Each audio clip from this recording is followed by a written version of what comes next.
বাংলাদেশে চিন্ময় প্রভুকে আটক করার ঘটনার প্রতিবাদে ক্ষোভ ছড়িয়ে পড়েছে বিলোনিয়াতেও।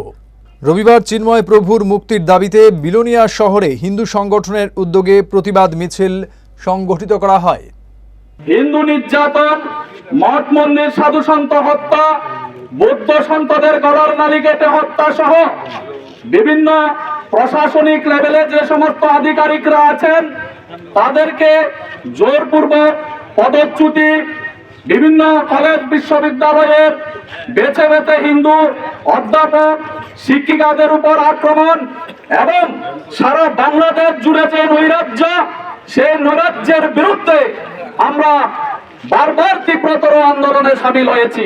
তারই অঙ্গ হিসাবে আমরা দেখেছি সাম্প্রতিক সময়ে বিশ্ব অশান্তির মূল হোতা ডক্টর মোল্লা ইউনূসের নেতৃত্বে একদল লোক যারা সমন্বয় করে নিজেদেরকে বড় বড় দাবি করেন, উনাদের নেতৃত্বে প্রশাসনকে ব্যবহার করে হিন্দুদের উপর ক্রমাগত আক্রমণ করে সেখানে আমাদের হিন্দু নেতা চিন্ময় কৃষ্ণ দাস প্রভুকে মিথ্যা মামলায় গ্রেফতার করা হয়েছে।